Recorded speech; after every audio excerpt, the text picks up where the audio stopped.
What's up, everyone? It's not just me. Hold on a second. We got this guy. We got this guy. I was going to say, welcome to the pod. Believe it or not, Dan's here. Believe it or not, Adam's here. I've barely talked to Adam in a long time. It's been a little while. Love these guys. Hi, guys. We're back, boys. Just happy We're back. Here. I'm happy to be here. And first of all, welcome to anyone watching on YouTube, on the live stream. Welcome to anyone tuning in to the YouTube videos afterwards, whether you're on Rob's channel, Dan's channel, my channel. That's right, we're streaming on all three locations I have a concurrently. Or you do. Or welcome to anyone listening on the Pubcast, the recorded audio version, the Pubcast afterwards as well. So yeah, welcome and thank you for tuning in. Yeah, and of course, part of our course we went and like almost an hour early. We were supposed to go live at 4. It's 3:15, so it's Friday. Sometimes you slip into the pub for an early. That was my fault. Like that and was ready. So we went live. So yeah. What's up, gentlemen? Yeah. Paul Engel's here. What's going on, Paul? We're gonna let it. We're gonna let it gel. We're early, so I don't think there's gonna be as. Well, who knows? We're on 3 different channels, which I think is awesome. By the way, we got drinks. It is PubTalk. This is dedicated to my good friend Mike from Our Theme Life. Brandon's at Universal, by the way. He doesn't even respond. Nice. He's too busy for us. And I know if I was at Universal, I'd be having a good beer right now as well. Yeah, for sure. Yeah. Instead, I have a very strong beverage. Before the stream, Adam was describing this drink, and I'm like, save it for the. Hold on, Dan. Hold on. Yes. Go ahead. Let's hear about that. So I'm feeling a little under the weather. It is the season where you come out of summer, you head into autumn or fall for the American friends, and when it gets quite autumnal, the temperature drops. And this week I came down with a cold. So I thought I'd cleared it by yesterday. Like at the start of the week, I was feeling rough. Then yesterday I felt better, and I was like, yes, I'm over this, it's fine. And then today it came back with a vengeance. So this you were sick, sorry, just to kind of clear out the sinuses and stuff. It's fine, I'll live with it, it's all good. But yeah, this is a double brandy with a single shot of herbal whiskey on top of that, and then topped up with ginger wine. So the entire thing is pure alcohol. So I could be absolutely leathered and not able to talk by the end of the stream. But you didn't say this in rehearsal. But on we go. It's Friday. Cheers, everyone. Nice. And Dan, of course, what do you got there? Well, Dan said he has a similar looking alcohol. Well, I mean, you can't really see it, but it looks like the same kind of color as Adam's concoction. Oh, I see it. I see the reds were there. I do see it. It's got a slight red tint. But so in the UK, we have something similar to what you have called Kool-Aid, but it's a bit more like stronger. And this is summer fruits. So you just mix it with a bit of water, and it tastes really good. And I've been drinking all this all day, trying to keep myself hydrated, like it says on the canister here. And there's vodka in there, right, as well? Yeah. No, because I've got to work tomorrow. Oh. So no, not tonight. Whoa! You're working on a Saturday? Yeah, it is. We have our basically our sort of house soccer tournament, football tournament, where all competing houses like Hogwarts come together. Yeah, please drop the S word. It's just football, right? We're from the UK. We're from the UK. It's football, real football. Real football. They're competing, so that's going to be tomorrow as well as other things. So I'm in tomorrow, which is great. But actually, I wasn't in today because my significant other also has not been very well. So sorry. So yeah, it's all going around. But apart from all the negative stuff, I just want to say this is the first. Well, obviously, this is a stream of all of our channels together, but this will be the first video posted on my channel in over 2 years. Wow. Well, welcome back, Dan. Crazy. The boys are back in town. So yeah, welcome back, Dan. I feel like we need that song. Welcome back. We just need that. Like, the boys are back in town, yeah. But it's nice to be with everyone. It's nice to see everyone in the chat. It's nice to be with my buds here, and we're gonna have a good time this evening. I'm looking forward to it. Yeah, I can't wait. So, but yeah, we're using StreamYard, and I don't know. StreamYard, every time, it's so funny. Every time I come on, we don't stream that much. But every time they come on, they have all these new features and stuff. So I'm literally reading through this manual before we went. And a couple times, Adam's broadcast on his channel. So I said, Dan, you should broadcast on your channel. So I'm so glad we blew the dust off Disney Dan's channel and we are streaming. Nice. And am I also right in thinking, sorry, Rob, to cut you up there, great. Go for it. Am I also right in thinking, Dan, this is the first ever pub talk on your channel? Ooh. It is the first. No, it's not, because I think we did. Well, maybe it wasn't Pub Talk per se, but we did. I know we've done Disney Sharks on your channel. We did Hangouts, but this is the first one on my channel because, I mean, I was a very strictly Disney kind of thing, a Disney channel, but I think over the last sort of couple of years, I've just done this because I just want to have fun. I don't really care about the subscriber numbers. I don't care about social media. I don't care about any of this stuff. I just I need to sit up. Hi, Dean. I'm just here to have fun. I'm just here to have fun. That's all I care about. I don't care about anything else. I just want to be here with my bros, with my mates, with the chat, having fun. That's all I care about. I don't care about them. I don't care about That's what it's all about, though, isn't it? Forget the numbers. Nobody needs to know about those metrics. Like, you know, if people enjoy it, like whether it's one person, 10 people, 100 people, 1,000 people, whatever it is, like, you know, like we don't care. If we make one person smile, and that includes you two. If I make you two smile, my job's done. So, but like, you know, we have got a couple of people in. Dean from the live place is in. We got Michelle, the quilter. Hey, Michelle. We got Noah. We got Paul. So people are starting to filter into the pub. It's early, you know. So people can come into the pub as and when they like. People are working. They might come into the pub after work, as is might watch the replay. A typical Friday. They might watch the replay. I'm gonna open the thing. I'm just curious. This is just really random. Can you hear my squeaky chair? I could hear something squeaking there, and I thought that's a very squeaky Coors Light. It might be my hip. That's right. I'm really embarrassed, Adam. I never noticed that to Dan's left there's windows, and for some reason I see cars driving by tonight, like a lot of them. I've never noticed cars driving by. I thought like you were going to say that you didn't realize Dan had windows in his house. Oh, you missed it. There it is. There's a car. I never knew cars. I never saw cars driving by. I don't know. Maybe you have the blinds down or something. I don't know. I love that though. No. We need to look at the wonderful misery of Britain. usually you're off to the side a little, so I think it's usually cropped off. Oh, Ebony's in the pub. Hey, Ebony, what's up? Yeah, she's in my there she is. So yeah, so welcome to the pub. She's legal, isn't she? No, she's 16. So like technically legal for like drinking, yes. Like for 18 is the legal age, so for drinking in the UK. But like I think if she went to a restaurant, some restaurants would let her have like a beverage with a meal, for example, like like not a beverage like a Coke, like a soft drink, as in like an alcoholic beverage. I remember when I turned 16. I don't know. Go on, sorry. I remember when I was turned 16 that I was given a card, and on the card it told me everything I was able to do at 16 years old. Some of it obviously is interesting, but driving a tractor or a moped, I mean, Ebony, like these are the presents now that you got to ask your dad. You know, just driving a moped around town or getting a tractor, or you can gamble. I think at 16 now. She can probably. I think she can play the national lottery now, like legally and stuff like that. So yeah, I think that's 16.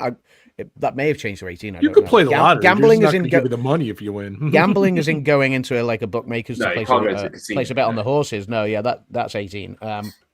But I laughed because Noah popped into. So I've got my YouTube channel up on my other screen, and Noah popped in with a stream jump sort of message. So I don't know whose stream he was in originally, but I think Noah's going to hop around the different pubs, which is all the same pub. It's basically like a pub with 3 rooms. You've got the lounge, you've got the bar, and you've got maybe the sports room. Forgotten room. Yeah. The forgotten room. Right, so what was it called? The snook or whatever it's called. Like, yeah. I have 6 people watching. Dan has 4, and Adam has 4. So 4. So yeah, I do have all 3 welcome in, pulled up, people. and it seems like there's the most chat in Dan's room. So in Dan's that's because as I posted in our little group chat, I put a gif of the "It's alive, it's alive" gif of my channel being brought back to life. Nice. Because people are like, wait, Dan is alive? Dan's channel is still alive? People are going to lose their minds when they see that you've gone so live. happy. Dan. But You know, to be fair, last time we streamed, today was Dan's idea. Thank you, Dan. I'll stream whatever you want, but thank you, Dan. But last time we streamed, Dan was teasing about he was going to go live and do all this grandeur stuff and everything. This is true, yeah. I guess this is it. This is the grandeur stuff. Hold on, I even had. Hold on 1 second. Let me see, because I can share. Because this is technically our stream, not just our stream. Yes, you can share too. I had this thumbnail ready to go, but I never did the stream.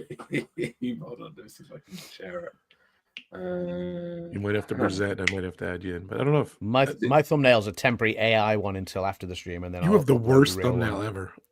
Thanks, pal. Yeah, look, I mean, you gave me 30 seconds to get it done. I had that ready to go, but I never posted it. That's the best thumbnail ever. Maybe I'll maybe that'll be my next thumbnail for my actual stream. All right, in the 15 chats we have open, who thinks Dan should stream again? I do. I think he should stream 100%. It's a great thumbnail. Bring it in. The 24-hour marathon, I think, should come back. So. Oh God! So here's Adam's thumbnail, by the way. Hey,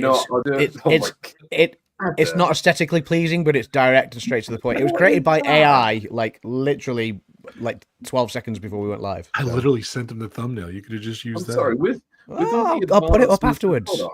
With all the advancements of technology, that's what they came up with. I know. AI is too busy creating, I don't know, stupid videos of apparently the Queen knocking on people's doors asking to use their bathroom, or what else have I seen this week? It's ridiculous. Like, just AI has gone absolutely crazy with please do a video of, I don't know, name one celebrity here, you know, Bon Jovi. Punching out another celebrity here, or whatever, you know, or Motley going for Crue. dinner with someone, or it's ridiculous. Like, AI's gone absolutely mental. So I think AI has been so overworked by people's sheer stupidity that, like, when people actually need it to create them a genuine thumbnail of hanging out with their buddies in the pub, it gives me a blue screen with white text that says, "There you go, off you go." You know what AI won't be able to do? You know what AI won't be able to do? Create games where they put music or people's phrases backwards and you have to guess what people are saying. No, AI won't be able to do that, but your buddy here will. Your buddy here will be able to do that. That was amazing. We'll bring that back. We'll bring that back. Like Halloween, like we were talking about maybe doing a Halloween pub talk, because obviously we've done one. Not every year, but most years. But I'm away on, because Halloween's a Friday this year. But I'm away on Halloween at a Halloween party with some film colleagues. So So I wouldn't be able to go live on Halloween itself. Whether we do one the week of, I'll probably be dressing up. I haven't figured out my costume yet, but whether we do on the week of or whatever, like, remains to be seen. But otherwise, like you say, for Christmas, we'll definitely bring back Reverse Words, because Reverse Words was so much fun. That was so funny when we did that last year. So. That was so funny. I think honestly, we should, even if we did it for Christmas, where we all come to the stream, the pub, with one game, and we all present our games, and we all take part in an evening of games, a house of games, not to copyright an evening of merriment. The evening of drunken merriment. I already got the thumbnail ready. And Adam goes, I swear, in the chat is like, wasn't that last year's thumbnail? Every single House of Horror thumbnail is the same exact thing. And it's on purpose, because I think it's just funny that I did mix it up a little bit. But he's like, isn't that the same thumbnail as It's last year? I'm like, the yeah, same it's the same house. thumbnail as the other 4. It's the same house, yeah. everything, It's but it's just same font and everything. It's so funny. And it's so funny. What a tease in the intro. A couple of the costumes we wear is in the intro. So. Yeah. It just shows you how amazing it is. So we have done a few good costumes during our Halloween stints. So, well, you guys have. I've been terrible. I've Well, worn a then- onesie. I wear a kid costume. I've worn a onesie and a bunny mask, and that's it. So That's now all. you've got to go all in on the next one. All in for sure. I might go as this thing behind me. You can Or be a Pikachu. Pokemon with the little Like as Pikachu. I'll tell you what. Pokedan. Apart from Disney, golf, and cooking, my obsession now has been Pokemon. Like genuinely, right. Okay, this is something I've been working on. Right. So, oh gosh, this is one. He's going to show us a drawing in crayon, isn't he? This is one of my binders, right? What? And what I'm trying to do is collect one of every Pokemon species. Look at this. Oh. Look at this. This thing is effing expensive. So for the audio listener, Dan is showing us a binder full of cards. For the audio listener. Yeah. Well, if anyone's listening on the pubcast, they can't see what Dan's showing us. So me and Rob who listen back. for the audio listener, Dan is showing us a binder full of cards. Not playing cards, not tarot cards, but like Pokemon cards. Pokemon tarot cards. That's only binder 1. I've got binder 2 and binder. Wow, that's awesome. Wow. I've seen you post pictures of your stuff or video or something. Well, because I don't use social media anymore. Because social media, except for YouTube, is like the worst thing in the world now. But as you told me, but you know what? Actually, because I'm so addicted to these cards now. I pulled this one, right? This just normal card, right? I pulled 2 of these, and both of them are worth 250 to 300 quid each. Wow. So that's why they're like protected in like. Are they like random in the packs or whatever? And where do you keep the spare key for your house? And where do you keep these binders? Just if for someone that's maybe saving for a new car or. No, I'm moving to the country of Algeria. Excellent. And no one will be able to find me. Wait, I already know your address. It's 22 Algeria Way, Algeria. Algeria Way, Algeria Road, Algeria Boulevard. That's the one. I got a huge binder of cards Hey, Hassan. at a yacht sale for $10 a few weeks ago. Nice. And actually, so there's these 2 really big Pokemon YouTubers called Pokey Chloe and Pokey Dean. Yeah, very creative names. But their card shop, their actual Pokemon card shop, Pokey Dan. I've got Pokey Dan. There's like no Poking Dan is a bit weird. But their shop is 20 minutes down the road, and I'm now like on a first name basis with these guys, and I'm in there like every single week. And I'm also selling Pokemon stuff on my eBay. That's the only thing social media stuff. Go check out my eBay. I sell mystery boxes and stuff. It's really cool. Hey, you have an Pamela eBay Hoffman, channel? welcome in. Hold on Laurie a sec. B as well. Breaking news. Yeah, my reviews are really funny because they, with eBay reviewers, they try and stitch you up and try and say all these things. And there was one eBay reviewer who gave me a very negative feedback. Sorry about that. And it knocked me down by like 20% on my feedback. So it's taken me like over a year to try and get it back. And I wrote a very lovely sub-patronizing message back to this person claiming that he's completely wrong in every single way. But hey, that helped. But I'm still doing pretty good though. So I've got a nice shop. I've got lots of stuff on there. So if you guys want to check that out, I do overseas shipping. So I do ship internationally. Good to know.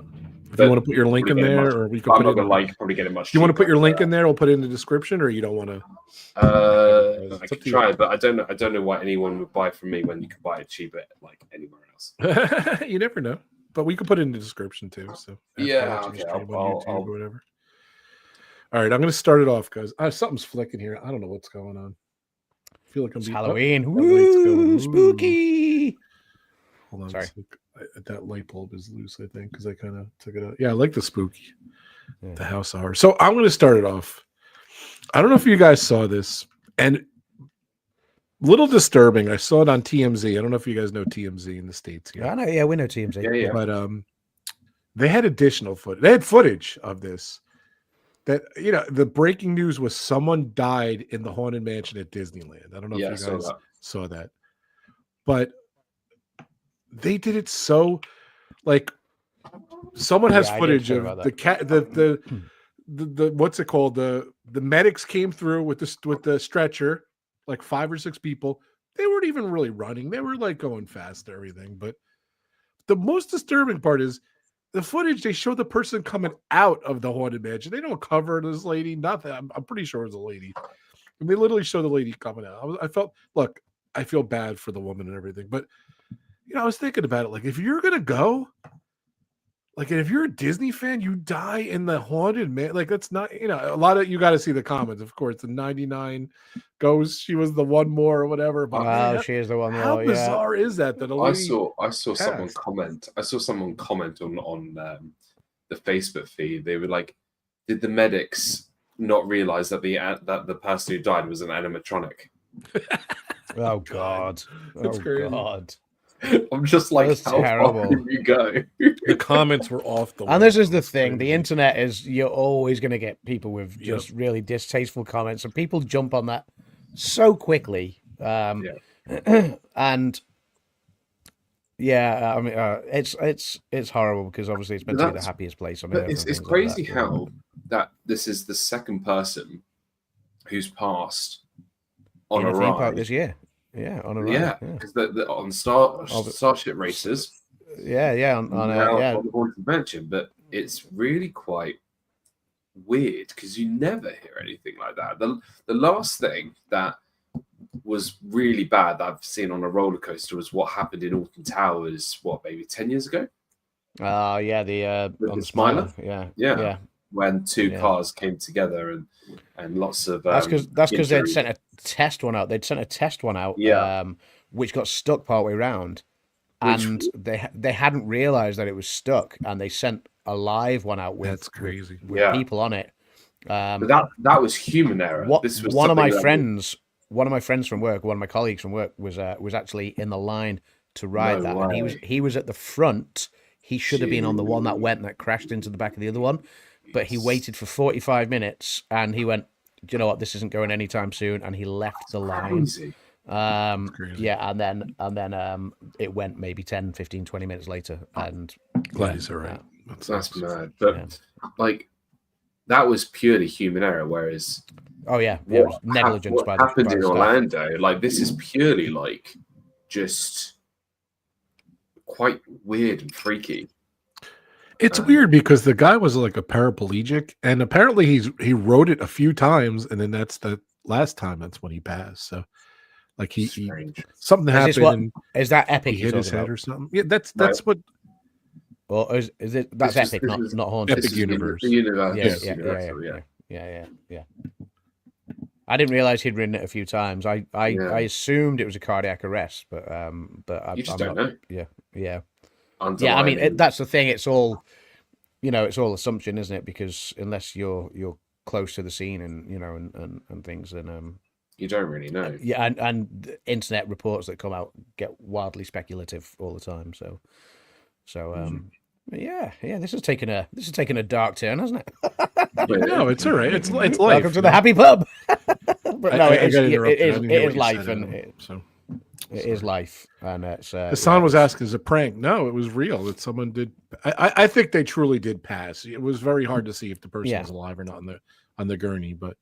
I saw the headline yesterday. I didn't click on the article, but I saw the headline saying that someone had passed on the Haunted Mansion at Disneyland in Anaheim. This one, isn't it? Correct, yeah, it wasn't Disney World. It was California. But it's tragic. It's tragic because you go to these places for a fun day out. You go to these places for a vacation, a fun vacation with your family or your friends or whatever. You know, it's crazy. Yeah, so it is. Yeah, it's terribly tragic. Let's keep on a similar conversation. I wanted to ask you guys this: with all the closures in every park right now, is it worth still going at the moment? Do you think? And they raised the price. And they raised the prices. But I saw that certain months of the year that they're doing like $250 off, $150 off. Like, are you talking specifically Disney right now, or are you talking about anywhere, everywhere? I'm talking Disney, Walt Disney World. Walt Disney World in Florida, more specifically. Is it worth right now going to Disney with everything that's closed, or would you rather wait for everything to open in all the parks that are having construction? Now, we as Disney fans of Walt Disney World especially, and you see the clamor for it at D23 and D23 Expo and stuff like that year on year, you know, and especially given everything that Universal have done over the last few years, people have been clamoring for Disney to improve, because Disney kind of got left behind by Universal a little bit. There are a lot of people that actually prefer Universal to Disney these days, such as the lack of development that Disney did over a number of years. They haven't had a big D23 kind of announcement year for a little while, and that was when they announced things like Galaxy's Edge and, you know, things like that, you know. So until like last year, when they kind of announced like Villains Land and stuff like that, Monsters Inc. So yeah, with that, because everyone wants development, and the only development that's not going to hinder anything is having a fifth gate, which Disney just aren't interested in doing right now. That's a fact. They're not interested in pumping millions and billions into a fifth gate when they can expand on the land that they've got and still keep, you know, everything turned over. So I think it's on the cards. I think it will be on the cards eventually, but I don't see it happening before 2030. No, I think it's a fact. Didn't they say in the next 20 years they are building a fifth gate? When I say don't see it happening before 2030, I mean an announcement. I don't see it happening in the next 5 years. That next year, when they have D23, it'll be 2026. They won't announce it before Villains Land's open. I reckon they're going to tease something or announce something next year to do with the fifth park. I mean, the reason why I truly believe that is because we know Villains is coming, we know Monsters is coming, we know Cars Land is coming. These are all things that are confirmed. There's nothing that's blue sky. Yeah, it's nothing blue sky at the moment. Yeah. Which is why I think they will announce a blue sky themed park next year, because I was going to say they're only going to announce blue sky stuff for a while now, I think. Exactly, but I feel that what they'll do is they'll test the waters. What they'll do is like, right, we're going to do a fifth park. We're thinking of doing this. We've got this. We're doing that, and then with social media, with YouTube, with everything, with the whole social media and everything, everyone will start creating ideas, everyone will start having opinions, everyone will start talking about this, talking about that, and Disney's going to be watching, and Disney does watch. The reason why I know they watch is because I'm on Disney Plus, but that's not the point.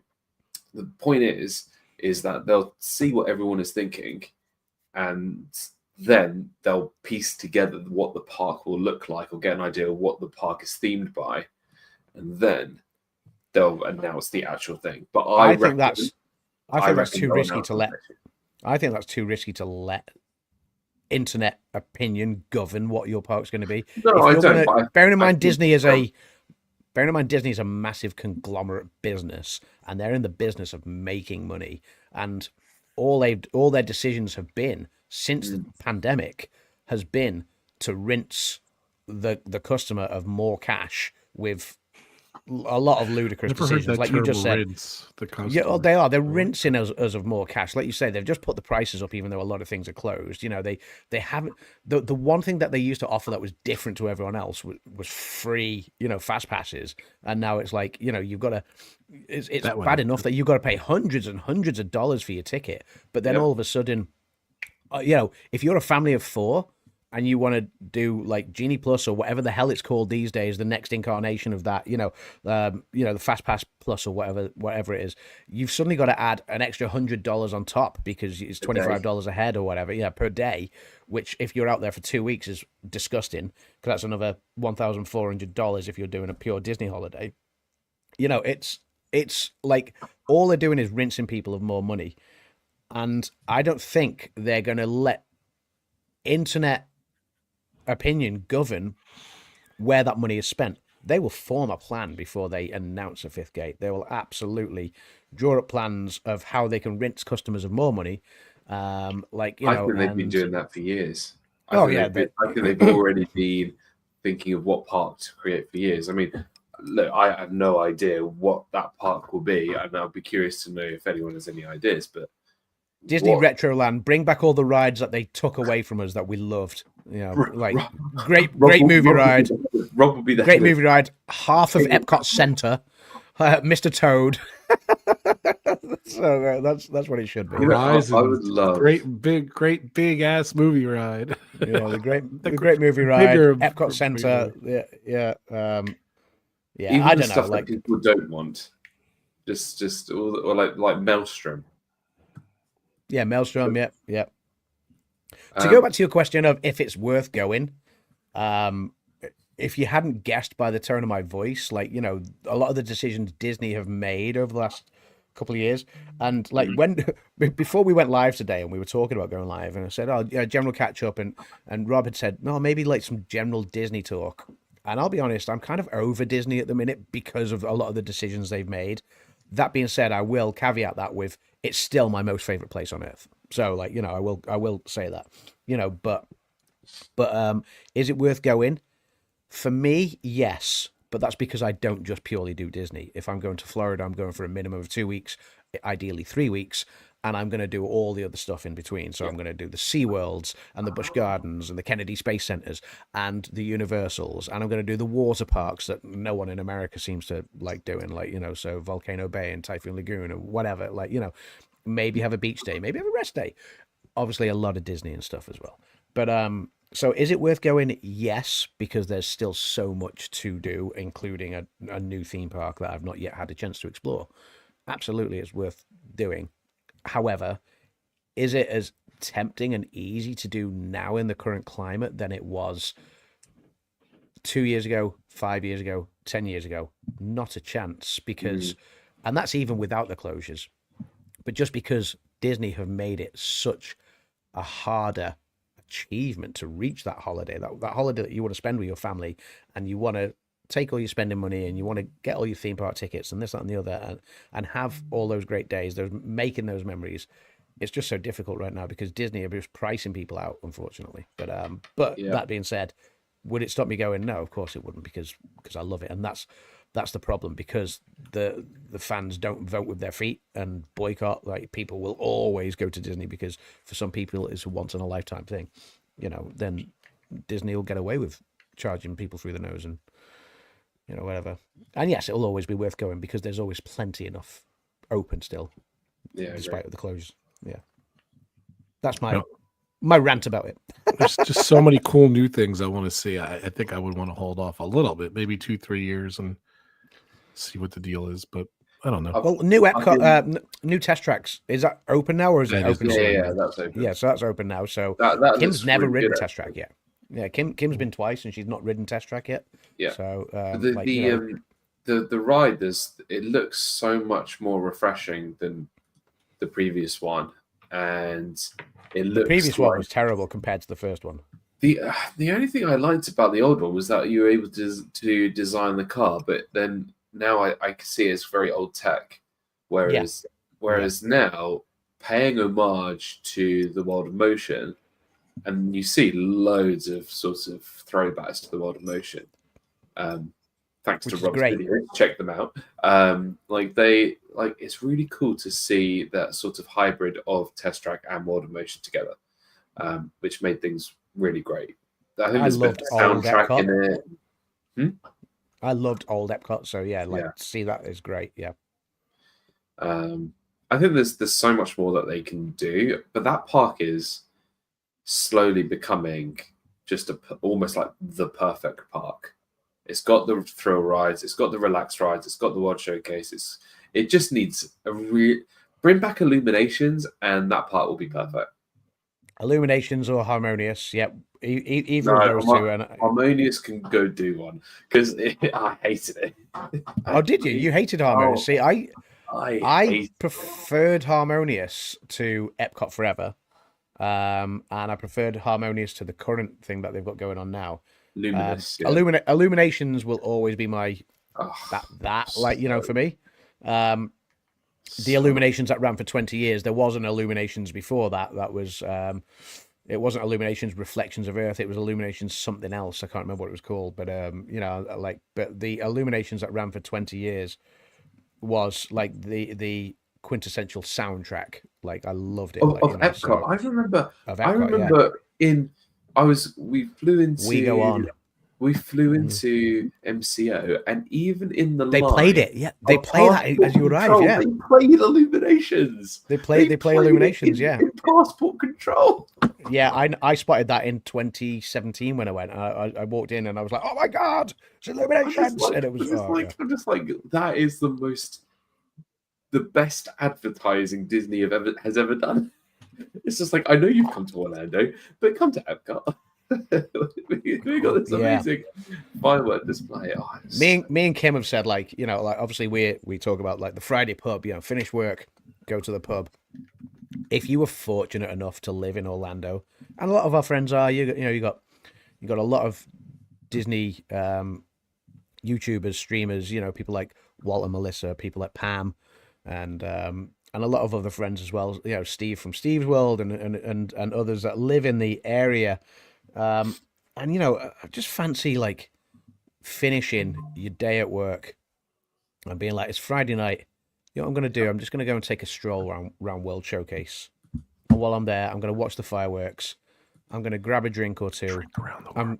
I'm going to not necessarily drink around the world and get leathered, but like, just grab a drink or two, grab a snack from, if one of the festivals is on, like one of the booths that's around, or whatever, like one of the quick eats. Some sort of a bit of cultured food from any of the many countries around World Showcase. Good food, good drinks, a nice pleasant evening if it's not raining. Fireworks, friends. What a perfect evening! Like that's the pub I want to go to every Friday night. What's interesting with that is that when you live out there, you're only paying for your annual pass. Now, the annual pass would include parking, so that's another cost that you don't need to worry about. The people who live out there, they don't get lightning lanes or fast passes because they live there and they can go on whenever they want. Can go whenever they like. Yep. You can go in and go out within 10, 15 minutes and you could go to have a drink and whatever. You just go out and enjoy your evening, and that'll be it, wouldn't it? And that's Lauren B just mentions it in the chat there. I lived in Orlando for 20 years. When my husband worked there, we would take the kids after dinner just to walk around. Sounds perfect. Honestly, that sounds like what you want to do. Like, just clock off from work, go in and just enjoy a stroll, and with music and culture, because that's what World Showcase is. I had a taste of that when I did my college program. I would go before work and ride a few rides, or go have a drink somewhere, or whatever, go and work, or when I finish work, I'll go to Disney Springs, go to Magic Kingdom, or whatever, and just do a couple of things and then go. Like it was such a refreshing thing, because you could just go in, do whatever you wanted to do. There was no rush, there was no stress, there was no, I need to go here, I've got my dining reservation there, I've got my lightning lane here. You just go in, do what you need to do, and leave, and that was it. And it's a very much it works out so much, for them, it's a completely different financial ball game. Completely. Yeah. See, Lauren B just thrown in an Uber caveat there as well.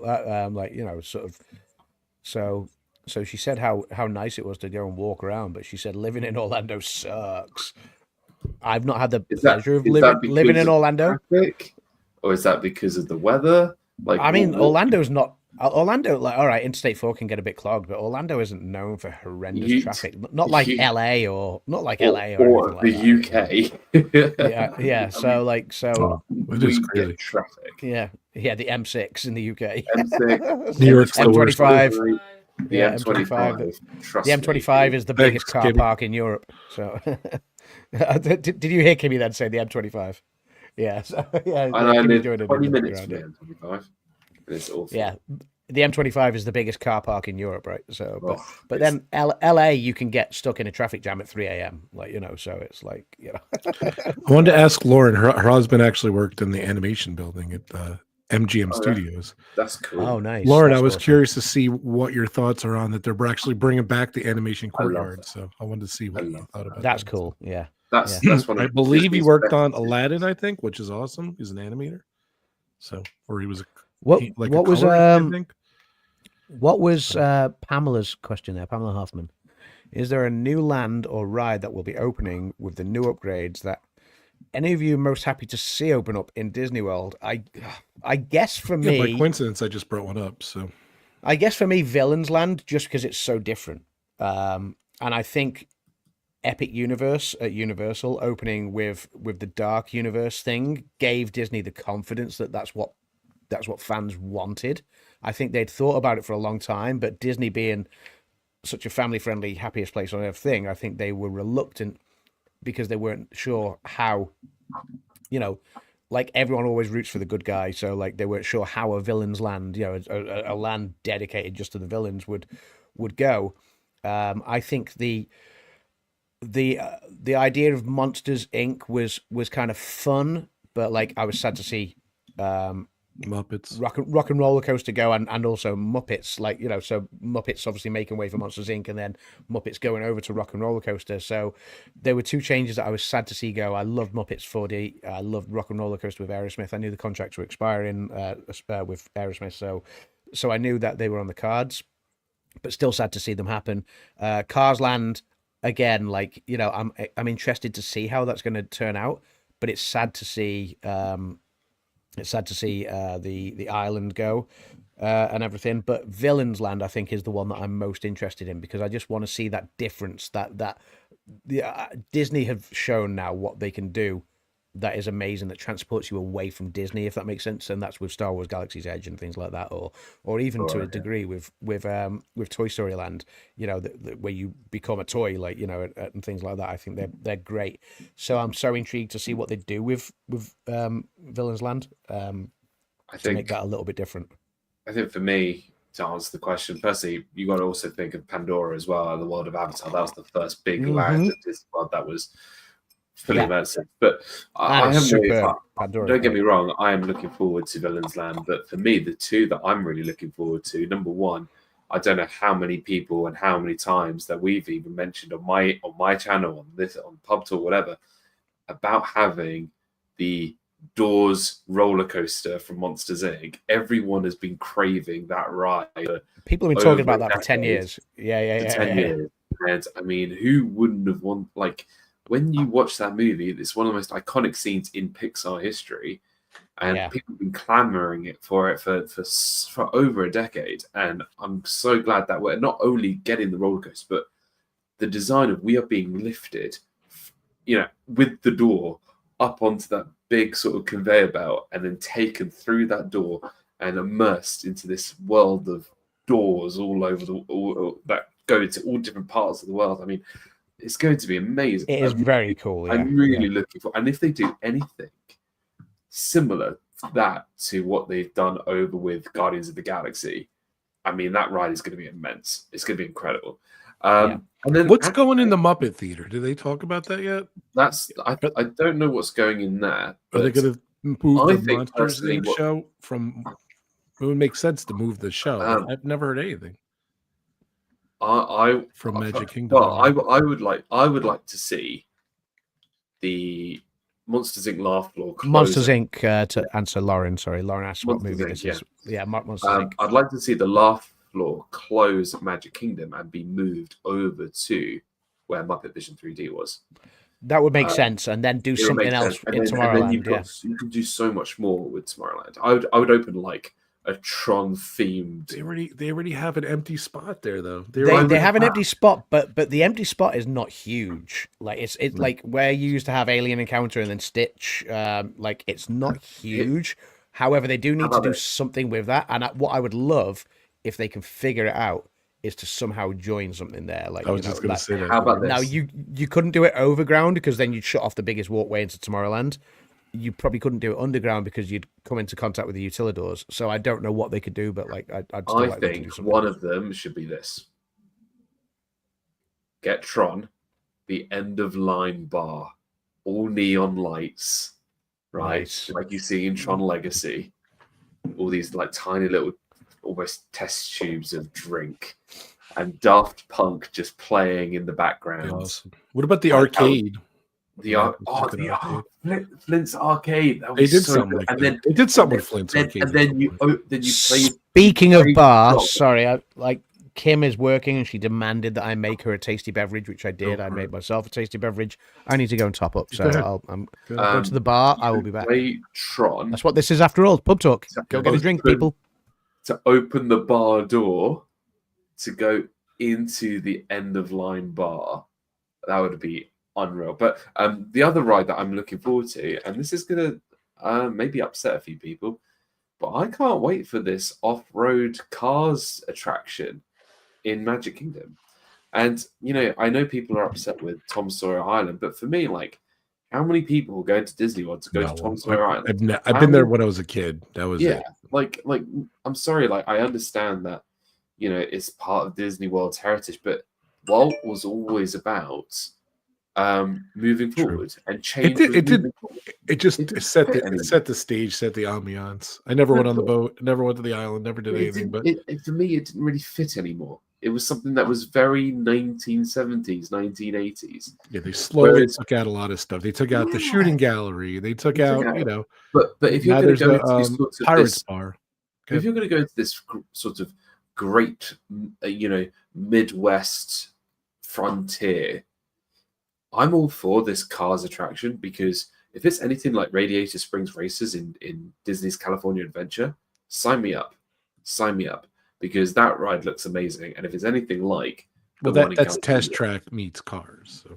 But what I'm saying is, if you're going to get a ride that's inspired by Radiator Springs Races, if you're going to have a ride that is as immersed as Radiator Springs Races and put it in Magic Kingdom, it's going to be another great ride to have in Magic Kingdom. It's going to be another, you know, e-ticket attraction, which Magic Kingdom needs. You need those sort of ones that are a bit more laid back, and you need the ones that are a bit more sort of e-ticket. You know, this is the biggest theme park in the world. You can't have everybody line up for Tron or line up for Tiana's. You need everyone to disperse around the park. So to have lots of e-ticket attractions, I think is important. For me, having the Liberty Bell go and having Tom Sawyer Island go, okay, but you know, we lost 20,000 Leagues Under the Sea. We lost the Great Movie Ride. We lost, you know, so many incredible, the Backlot Tour. Like the Backlot Tour was a massive era, and we lost that. We lost Lights Motors Action. We lost so much that made each park feel special. But I feel like it's time we have to move forward. You know, we want to get kids, especially, you know, kids love cars. Kids love cars. Yeah. Not just the franchise, but just they love playing with cars. Like I think I read a stat a couple of years ago that apart from Star Wars, Cars is the most successful toy that, you know, people buy all over the world. That's crazy. Like not like Cars the movie, but just toy cars. Like it's the most used toy, your most used port item or something. I'm really excited by it. Yeah, you got one there. I've got loads just back here. I've got a load of F1 cars. I found these on the beach, by the way. That's what I. Oh, you're like this. Hold on, I'm going to turn my camera on. Give me 1 second. I'm going to show you something which you'll absolutely love because it's Hollywood Studios and it's retro. Okay, my car. I collect little Disney cars, by the way. I've shown this probably a billion times on this show. Check this out. This is, you won't get many of these. Oh, cool. I've seen that before. Now, this, if anyone doesn't know, this is one of the parade cars from Hollywood Studios. And in the parade cars was C-3PO and R2-D2 taken from Star Tours. So if you look, it's the land speeder. If it looks like the land speeder, that's so cool. From A New Hope. This is really cool. This is from 2002. That's cool. It's a bit dusty, but it's really cool. Yeah, mine's a little dusty too. But here's my collection. I have from Star Tours. Is that the original one? I think so. Yeah. That's really cool. And then I have not the new Star Speeder one. No, this one got broke. Oh, the old test track car. Test track car. That's cool. I collect the little cars. And then Dinosaur. Yeah. And then this is I'm gutted Dinosaur going. Oh yeah, and the Radio Speed's race car. Yes, there he is. On the desk. It is funny that we're gaining a Cars attraction, yet we've still got the Speedway in Tomorrowland. Well, it's kind of funny. But I think it's an outdoor trackless ride, which is going to be cool. You know, I'm all for trackless rides. Outdoor trackless? I think that's what it is. Yeah, it's trackless. So I'll be interested to see what happens in the Florida rain. I know. I was thinking that too. You know, when you get those Florida storms, I don't know how it's going to work. Oh, it seemed like it was like your desert and sand and I don't know. I'm just thinking about the what's it called? The sketches and stuff. We got to get to Ryder Cup because I know you guys are going to talk. I'm going to set a 15-minute time limit on the Ryder Cup. So, because here comes I don't know how much we Mr. can Adam talk about on the Ryder Cup because I'm sure Adam would like to. Oh, here he is. So we're kind of running out of time here. We could go a little long, but I don't know if Dan's availability or Adam. I can't hear you, Adam. You are muted. I'm still going. So. I'm just saying we're not running out of time. This is the time we were supposed to start. Yeah, that's true. I don't know what Dan's story is, but we're an hour. We're an hour in. I'm good. Okay, just checking. So let's. We're just talking about just stuff in general. You didn't really miss cars. Just like cars. Cars and how kids love cars, and Dan was saying that's like the most played thing next to Star Wars. So, which is cool. So I was just catching up on the chat as well. It's fantastic. I love Star Wars. Limited chairs on Liberty Square. We're talking about sort of getting the whole closure of Tom Sawyer Island and the Liberty Bell in place of cars, which I'm really looking forward to. Ebony has said I'll come over later. I'm not sure whose channel she said that on because it wasn't on my channel. I think it is on your channel. Yeah, it is on your channel because I have everyone's channels pulled up. So. I think she's referencing she's coming to you. Maybe my stream crashed. I know Noah's always over at Dan's channel, so thanks, Noah. Yeah. You got it. I love that we're on 3 channels. It's great. I think it's great. I think it should be a thing. My channel is very different now. So I publish a ride a day. I publish shorts. Yeah, you're non-existent. I'm at 28.4 thousand subscribers. So for me, a lot of stuff live and premieres don't do great, but people watch the replays and everything, and I appreciate you. So if you're watching the replay, thank you so much. But yeah, so like I love that we're on. Like we couldn't do this technology. I love that we're on all 3 channels. So I love it. Sharing the love, yeah, for sure. From the days of Google Hangouts to where we are. I'll tell you what, though, as great as StreamYard is, Google Hangouts was just amazing. I loved it. I thought it was. I don't know. It was so like every time someone talked, Google Hangouts would just point you into the person who's talking. And even if you like sneezed, it will point the camera towards you. And you're just like, I don't want the camera on me when I'm sneezing. So funny. Or when I'm eating. Yeah. Not that I eat loudly. That was fun. And then we had a ton of people. What was the record we had? Like 20 people or something you could have at once in there? Yeah. We had some fun hangouts. No, I think it was 15. And it was quite a lot. I miss everyone. I miss a lot of people. That led to PubTalk, didn't it? Because we just used to hang out on Google Hangouts, and it didn't just lead to PubTalk. It led to this YouTube community that we have. Without us, none of this would have happened. Without that, Adam, you wouldn't have been at my wedding, and I wouldn't be at yours, and you would have been at mine. Yeah, and we wouldn't have this. We went to each other's weddings, man. We went to each other's weddings. Look at that! Look at that! You were there when I put that ring on my finger. That's awesome. I play a game called Plunder Pirates. Just to confirm, we didn't marry each other. Yeah, like, to confirm. If you're new to the channels, if you're new to one of the channels, yeah. But I play a game called Plunder Pirates, and it's kind of like a social thing too. And two people met in Plunder Pirates and got married, which was awesome. So we went to their wedding, and we wrote to the company, and the company literally sent this huge, like they made this huge. I don't know if you ever played Plunder Pirates. It's like this artwork style. The artist did a thing for them and sent shirts and everything. And it was such a cool experience. I went, and all the friends I made on that game, which is not really around much anymore, but I went to Pennsylvania, not Philadelphia. And I went to their wedding, which is awesome. Oh, very nice. Look what shirt I'm wearing. The PubTalk shirt. Where's my pub? By the way, that whoa. Look what shirt I'm wearing. Nice. I love it. Yeah, where's my PubTalk shirt? If I could get a PubTalk shirt. No one sent me a PubTalk shirt. By the way, the Drinking Around the World episode is our biggest episode, period. So, by far. That was a monumental episode. Yeah. Can I just say? We've done two of them, by the way. So go check them both out. Sorry, I need to go back to this because I'm fuming. Not only do I not have a PubTalk shirt, but where is my trophy from the Oscars? I was just thinking that too. I was thinking that when you were talking about your. Sorry, let me get that sorted. I have my PubTalk shirt.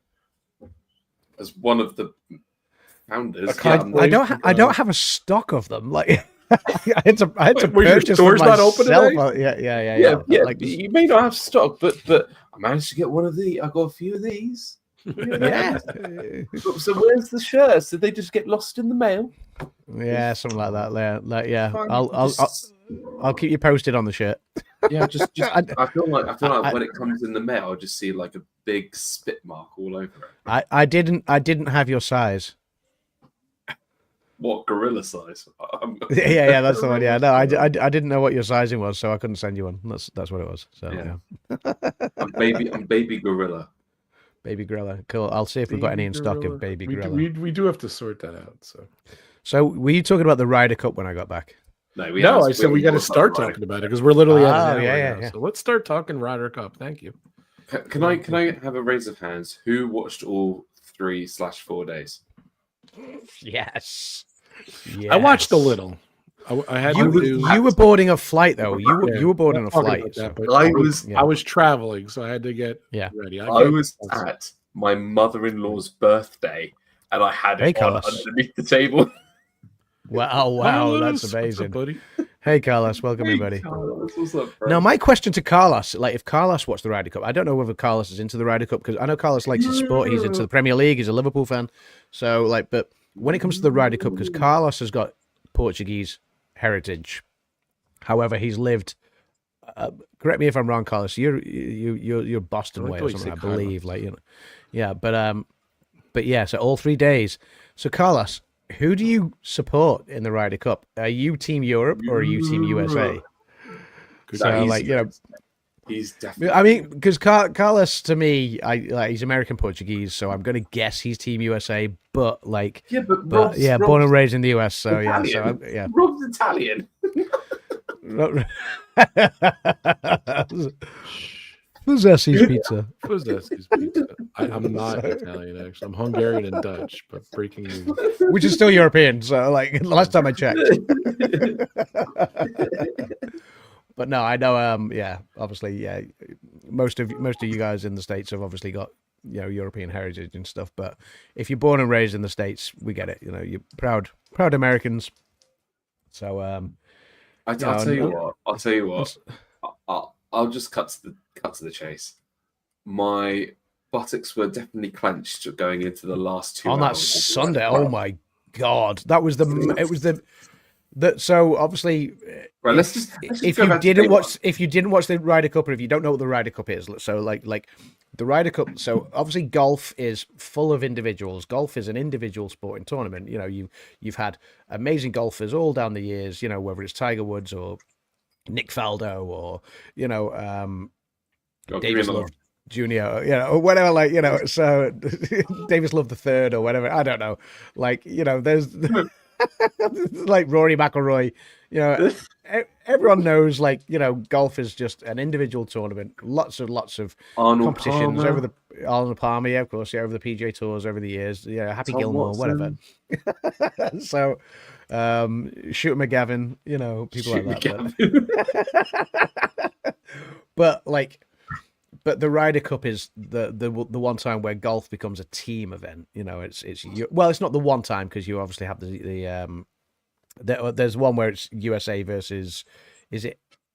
I think it's the Asian countries, isn't it? It's Like, the President's Cup, where it's America versus everywhere else apart from Europe. Apart from Europe, yeah. So okay, yeah, but yeah, which America always win, because the rest of the world are nowhere near as good as Europe or America.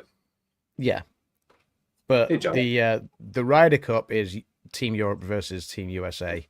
It's hosted biannually, like, and it alternates the continent each tournament. So this year was in America. In 2 years' time, it will be in Ireland. In 2 years after that, it will be back in the States. 2 years after that, I believe it will be in Barcelona. Yep. And so on and so forth. Hey, John, welcome in. And yeah, Hey, it makes it a team sort of event, and therefore it makes it a bit more tribal, because you're not now just rooting for one individual, you're rooting for your team, you know. So all of Europe is supporting Team Europe, all of USA is supporting Team USA, and it just makes it great fun to watch. I will say it is the best golfing competition. In my opinion, it is the greatest team competition on the planet. It just is, because it's a sport which is naturally played by singles. Yeah. To actually have to come together as a team. Bearing in mind they've not met their full team, because the team is always different every 2 years. Even the European team this year, where they swapped one twin brother for another. Only one player, yeah. Bearing in mind Rasmus Højgaard and Nikolai Højgaard 2 years ago really our brothers. Anyway. Yeah. But they still have to come together as a team and work out how to become a team. And certainly the challenge of this year was the American team, because they brought in Keegan Bradley, who was meant to be in the Ryder Cup team 2 years ago. And they did this whole Netflix sort of episode on him not getting the Ryder Cup team. So he became the captain, and becoming the captain of a Ryder Cup team is a huge deal. It's a big deal. And he brought in not only some very, very experienced Ryder Cup players like Justin Thomas and Xander Schauffele, but he brought in a lot of rookies, which was quite dangerous, because you didn't know how they were going to play. And actually, I thought the rookies played really, really well. Like Cameron Young, who was on the American side, was probably the best player that weekend. Probably. Well, absolutely. Cameron Young was phenomenal. Phenomenal. It was the bigger names like Scotty Scheffler, you know, didn't step up when he needed to, apart from on the Sunday. You know, Scotty Scheffler, but I knew he wasn't going to do well. Tiger never did well at the Ryder Cup. And I feel Scheffler is the same. Bryson DeChambeau, like, you know, got battered a couple of times, like, you know, in his games. I mean, on the and he got rattled on Saturday. Yeah, he got rattled on Saturday. But you know, actually, even on the final day, he played amazing, because he was 5 down to Fitzpatrick? Was it Fitzpatrick he was playing against? Tennessee Bear says, wait, so someone has actually declared golf a sport? Technically, yeah. If it's on Sky Sports, it's a sport. Bryson was 5 shots down on Fitzpatrick during the singles. Yeah. And he came back to level. Yeah, which was insane. Which is insane. And I think Carlos, you said, I hate Bryson, but found myself cheering hard for him. Let me tell you, if you took Bryson from 5-6 years ago, I could definitely agree. But actually, when you peel back the curtain and actually see him on his YouTube channel, you see him interact with the community now, and with his fans. He is such a different character than who I thought he was, and I've become a really big Bryson DeChambeau fan. I actually think he's a incredibly talented golfer, but in a different way to someone like Rory or someone like Justin Rose. Yeah. He will go to the absolute the absolute number to work out every single measurement. There's the reason why he's called the calculator, right? The scientist. He's called the scientist because he's able to diagnose his swing, his putting, his ball striking. It's not just about how far Bryson hits the ball, but you could arguably say that Bryson's approach play and his putting is even better than his driving. Yeah. I think he's a phenomenal player, and I wish he still played on the PGA Tour, but that's a whole other story. But that's a whole other story, yeah. Even though the golf costs a lot of money, and probably it's going to close its doors soon, but it's really interesting that this Ryder Cup, you had one team that was pretty much the same against a team where they didn't have the Jordan Spieths. They didn't have a lot of their key sort of reliable players. They went for new blood. They went for someone like a Ben Griffin, who had an incredible season. Cam Young, who had an incredible season. I mean, it was very, very interesting. And we played very well in the first 2 days. We always do well on the four balls and the foursomes. And this is the thing I was going to say. Like since 2012, whoever was the home side had won the Ryder Cup. You know, and I remember an article after Europe won in Rome 2 years ago, saying, "Look, the Ryder Cup is becoming just a home team competition. Like, is it even worth continuing?" Kind of thing. Like, you know, and I was like, no, there's going to be an away side win soon. Yeah. If you rewind 4 years ago, when USA absolutely dominated Whistling Straits. Yeah. There was a claim then that USA's dominance in golf was going to be so much so that they were going to win for the next 2 decades. Yeah, was the claim. Fast forward 2 Ryder Cups later, and Europe have won in Rome, and then they've come back and won again in New York, where it was supposed to be the most hostile crowd in any Ryder Cup competition history. You know, it was going to get under the skin. Yeah, that is a completely other topic of conversation.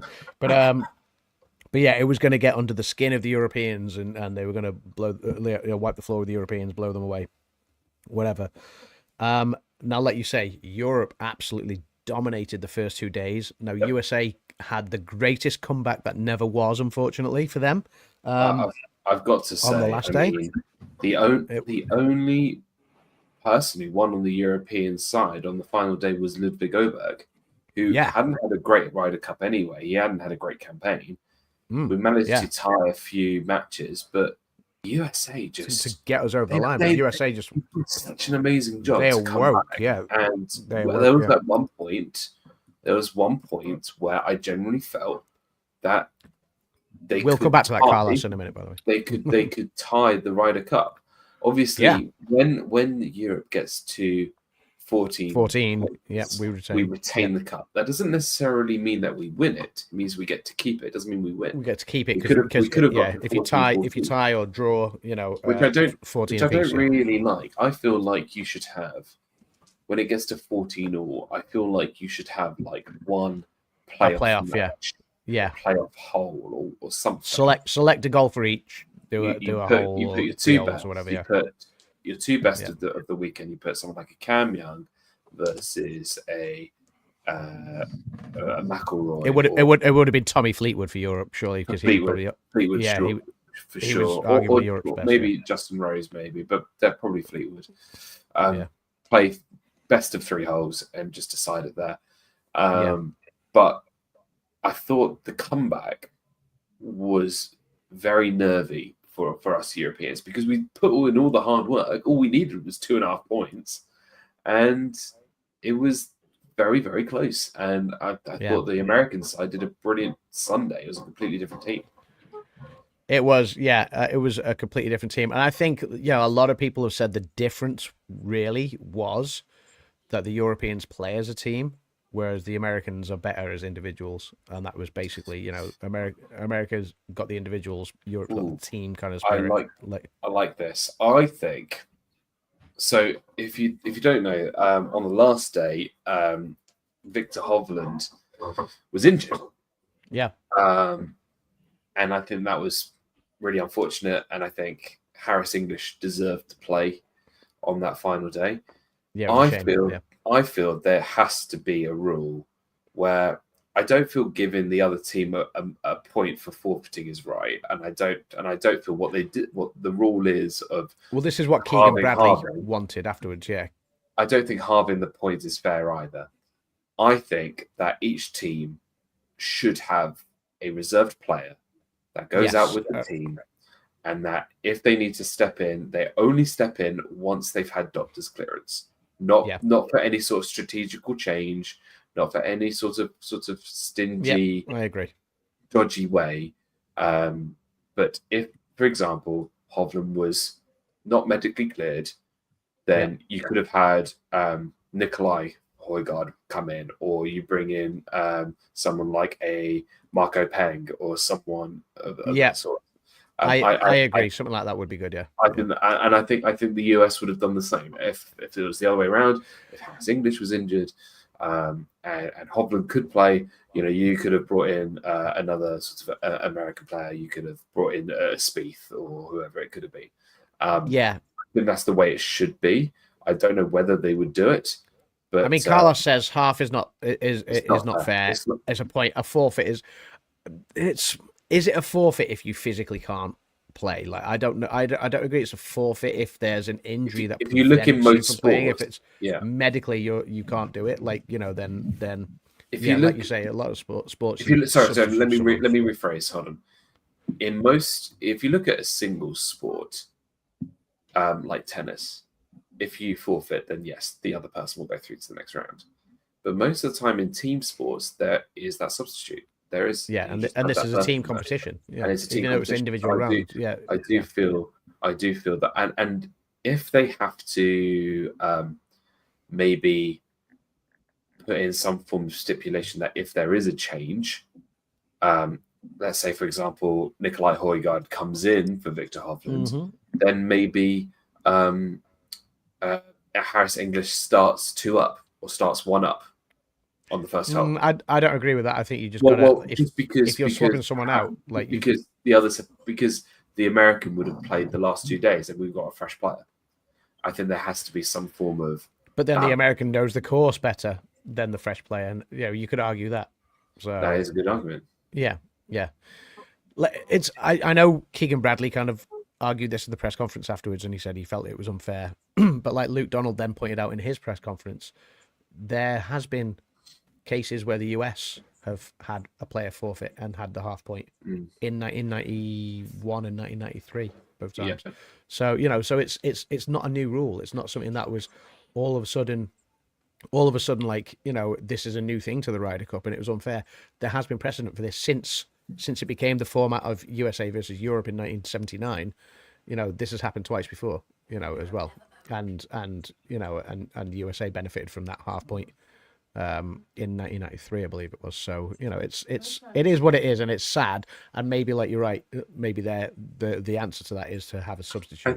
I think maybe I think there's definitely 2 ways of seeing it. I definitely feel that I somewhat agree with Carlos that if it is a forfeit, it is a forfeit, and that point should automatically be given to Harris English.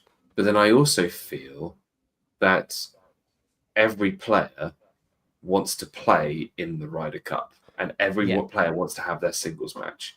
Yeah, absolutely. Even if that team ends up losing, I still feel that if you're being chosen to play in the Ryder Cup, I think every player would want to play their singles match. I think Victor Hovland, if he was able to go, he would go. He would have played it. And he was gutted. He was absolutely gutted. I wouldn't have gone. And I think Harris English probably would have wanted to play it too. But again, I can understand sort of the logistics. Like if you look at the definition of what forfeit is, then I guess the other team does get the point. But there has to be an agreement of which. Do they get the point? Do they get a half point? Do they bring a substitute? What is it? And that's what's really unclear. But sport is never going to be. There's always going to be cracks in sport. As somebody who's watched F1 all of his life, the amount of cheating and stuff that happens in Formula One, it happens all the time. I see it. It happens in every sport. It happens in football. And when I say football, I'm talking about European football. When it happens in so many sports, it's ridiculous. Like, rugby's probably the only one where it doesn't happen because there's so much respect, not too much, so much respect for the officials, for the referee, and whatever. But it's and I agree with Carlos. The half point is stupid. The guy didn't play, so why reward him? But then you could flip that exactly the same for Harris English. Why reward Harris English because he didn't play either? And he might have got completely battered by Hovland. It's the same kind of thing. But my opinion is that everyone should be able to play if you can, and that's what I feel is right. Yeah, I think the substitute rule, if you're medically confirmed as not being able to play, if you're not medically cleared, I think that is probably the sensible way to do it. Did you guys talk about who actually won? I have no clue. So Europe won. Obviously, it was close, like we said. So the first 2 days, I think Europe fans after Saturday felt it was going to be an absolute whitewash and possibly a record-setting score, because USA had just been simply that bad. They had been terrible. But the one thing a lot of us were saying on group texts, a lot of European fans were saying was, look, USA have got incredible players. They do. They've got some of the world's best. They've got the world number 1 and the world number 3, in that team. So yeah, it was. We knew it wasn't going to be straightforward. I don't think any of us expected the heart palpitations that we had on the Sunday.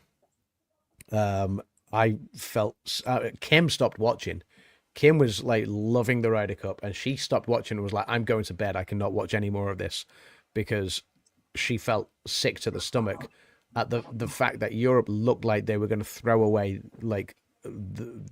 such an insurmountable lead. It looked like it was going to be the comeback of all time. And like, you look at there's been some great Ryder Cup comebacks, like the Miracle Medina in 2012 and things like that, so when Europe didn't look to have a hope going into the last day, and that's where I think came back to win it. USA only needed 4 points, I think, on that last day, and Europe won 8.5 of them, so but yeah, so there's there have been some great comebacks, but this would have been the ultimate one, and USA were so close to doing it as well. And it would have been I would have taken my hat off and applauded through gritted teeth. But yeah. Oh God, it was tense. It was absolutely tense. But Europe just got over the line. But it tees it up nicely for Ireland in 2 years' time, I think. Should we talk about the elephant in the room?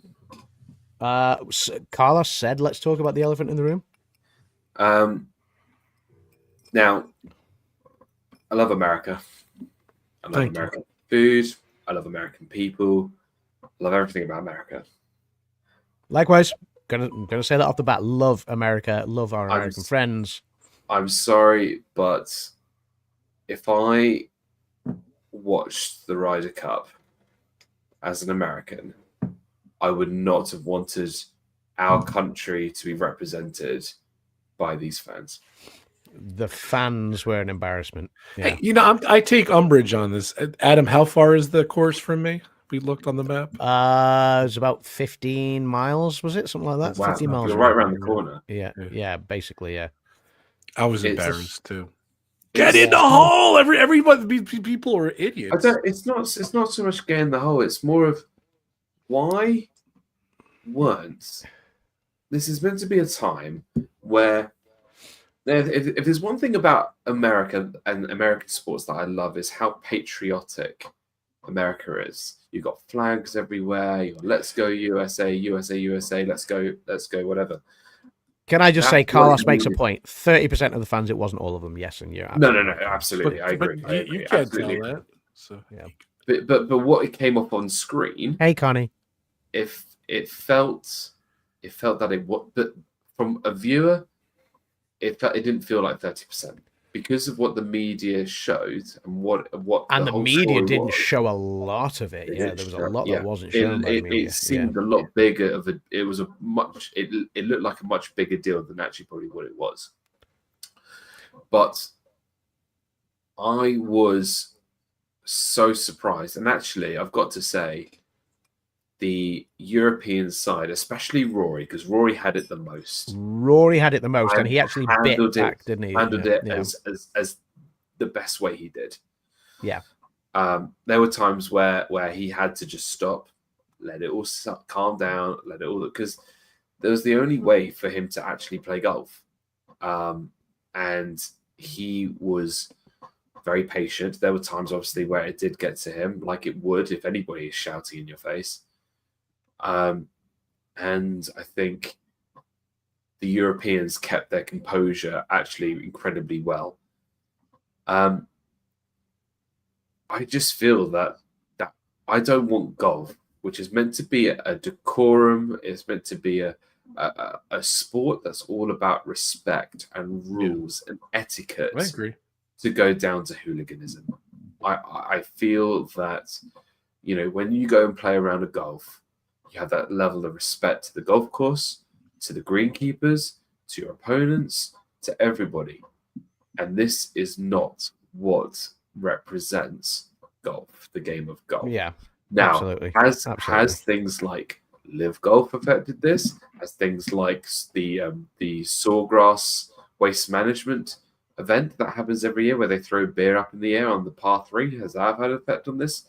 Maybe. Or is it because people are so passionate about their teams? I don't know. But you go to any country event like the World Cup, there may be sort of chants that maybe go a bit too far, but it didn't go to the extent like this, because at the end of the day, you know, there are 1 to 2 people on a golf course, not a whole team on the golf course at the same time. I think the thing with the Ryder Cup is the Ryder Cup, because it's a team game all of a sudden in a golf arena where, like we've talked about, golf is normally about individuals. It's and normally everyone is applauded as an individual, you know, on any PGA tour.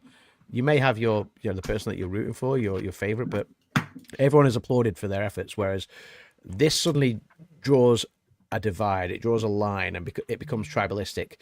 It introduces fans from other sports to get involved in the Ryder Cup. So you've got you kind of it's like football, a wrestling match. as in it's European football crowd kind of environment. You know, all of a sudden, which is there's fans singing songs and chanting stuff and things on both sides, and you know, some of the chants can be very witty natured, good entertainment. Sarcastic. Europe fans, sarcastic, whatever. Europe fans were obviously, you know, sort of jumping around and having a good time, but singing positive songs about Europe, and that was the difference here. I think that was embarrassing. Unfortunately, the American fans, a lot of them were trying to be more derogatory to the Europeans to try and get under their skin, which I get is it's a psych kind of element, you know, but I think some of it went too far. And I think there was elements. Rory McIlroy's wife, Erica, got spat on, got covered in beer just for walking around the course, you know, things like that. And there was no excuse for things like that. And that's where it absolutely went too far. And bless her, she still went out there every single day to support Rory, even despite the hostility she received. Carlos, sorry, bring that comment back up. Yeah, I think if alcohol wasn't sold there, it wouldn't have been as bad. Absolutely. And everyone... It's always like that, though. Everybody can go to a sporting game, drink a few too many beers, you know, and turn into a person they're not normally 90% of the time. Now, 95% what's of the time. interesting... Myself included, I've been to the football many times, drank too many beers, and maybe said 1 or 2 things I've regretted afterwards, like, you know... And, but Adam, I think what's important for our perspective to our American viewers and listeners, we have a culture here in the UK where the culture is you go to the pub, you drink, you go watch football, and the chants you hear at football matches is actually one of the reasons why I don't really like soccer anymore. I really don't. It's not so much the game, it's the the behavior and the crowds at these matches, because it's all targeted insults. And us Brits, we do have very sarcastic humor, but I feel like we are now in a society where it's taken too far. And I really don't, we should be allowed to have a drink, but also, be respectful to Carlos. I'm just gonna stop there, Carlos. Not everywhere in Europe, mostly Spain. Not everywhere in Europe. I will say, the racist stuff hasn't been around in the UK since the 1980s. So yeah. I wouldn't. I don't know if I agree full-heartedly whether it's been around since the 1980s. I think it's certainly not chance, active racist chance. Not chance. Yeah, no, chance has not been around. Yeah, but I do feel that we should have the right to have a drink, but be respectful to our team. We're taught. Oh yeah, absolutely. We're taught at school that you respect your opponent, you respect your team, you show sportsmanship, and that's the most important thing. But here in the Ryder Cup or in football games here in the UK, that's not what's being shown, and it influences new people, and kids into these sports, and they see the wrong end. Golf is a time where it's a peaceful sport. It's a time where people come together. There's etiquette, there's rules, there's just a level of respect. There's not being disruptive to the golfers. You like I say, most of the golf season, most golfers on tour will go, and the crowds will be respectful. They may have a personal favorite that they're willing to win, but they will be respectful of every single person on the tee, every single person putting on the green.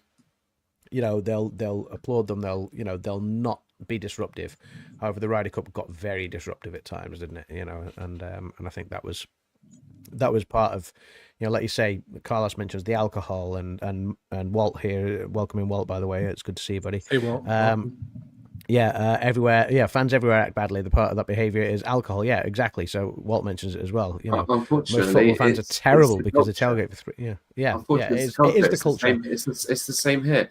And bring a team sport into an individual arena, you will get team fans, as in football fans, American and European football fans. At the end of the day, whether it's tailgating outside Fenway Park or wherever, or going to the pub, outside Wembley Stadium, it's always going to be the same, because there are going to be people who want to enjoy a football game, have lots and lots of stuff to drink, and and ruin the fun for everybody.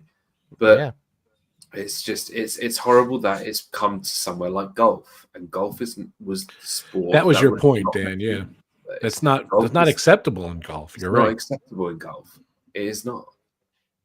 That's the reason why golfers, why people who love golf love going to these golf events is because they truly love the sport, because they play the hobby every single weekend, right? Yeah. If you're into your football, if you're into your basketball, whatever, you're not playing as a hobby every single weekend. Golfers play all year round, every single day, trying to better themselves every single weekend, getting that lowest score possible. But I just feel sometimes that, the world that we live in, we see, I think a lot of it is to do with social media. I think a lot of it is to do with sort of the culture of sport. We don't want it to overlap. There's one of the reasons why at the Sawgrass event, the waste management event, they had to ban alcohol at this golf event, because every time someone got a hole in one, they would jump up the air, throw beers over the air. They would then throw the beer cans on the course. They would throw it onto the course, and they would completely stop the entire round of golf, because if one hole is stopped, then all the other holes stop, and it's wrong. It's really wrong. And I'm sorry, and I'm sorry to the everyone who was affected by this Ryder Cup, the people who went to the Ryder Cup, because we don't want to associate that behavior with the European fans or the American fans, because it's not. It's those 30% that did do an awful representation of what a fan should be, and they did the wrong thing, and it's just unfortunate. It really is. Yeah. I love Walt. Good point, Walt. Etiquette starts with respects. Fans don't respect each other fans. It's a shame. I used to always tell my kids, win with class, lose with class. Yeah, 100%. And God forbid you go to like, opposing team, you wear your jersey or your hat at like a baseball or football game or whatever.